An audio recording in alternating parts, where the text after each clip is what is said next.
Hello குட்டீஸ், welcome to குட்டி story channel. நான் இப்போ உங்களுக்கு தாகமான காக்கா கதை சொல்ல போகிறேன். ஒரு ஊரில் ஒரு காக்கா இருந்ததாம். அதுக்கு ரொம்ப தாகமாக இருந்ததாம். தண்ணியே கிடைக்கலையாம். ரொம்ப பறந்து பறந்து பறந்து பறந்து களைச்சி போச்சான். அப்போ தூரத்தில் ஒரு பானை இருக்கிறத பார்த்துதான். அந்த பானையில் தண்ணி இருந்துதான். அந்த தண்ணியை குடிக்க முயற்சி பண்ணிச்சான், முடியலையாம். ஏன்னா பானைக்கு அடியில் தண்ணி ரொம்ப கொஞ்சமாக இருந்துதான்.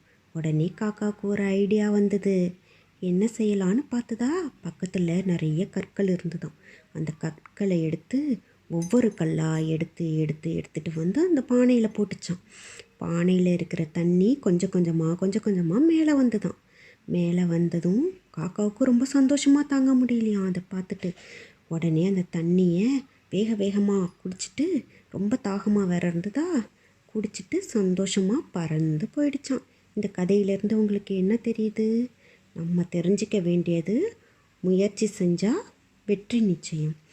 அதனால் நமக்கு ஒன்று கிடைக்கணுன்னா தொடர்ந்து முயற்சி பண்ணிக்கிட்டே இருக்கணும். தேங்க்யூ ஃபார் வாட்சிங். இந்த வீடியோ பிடிச்சிருந்தா லைக் பண்ணுங்கள், ஷேர் பண்ணுங்கள், கமெண்ட் பண்ணுங்கள், சப்ஸ்கிரைப் பண்ணுங்கள்.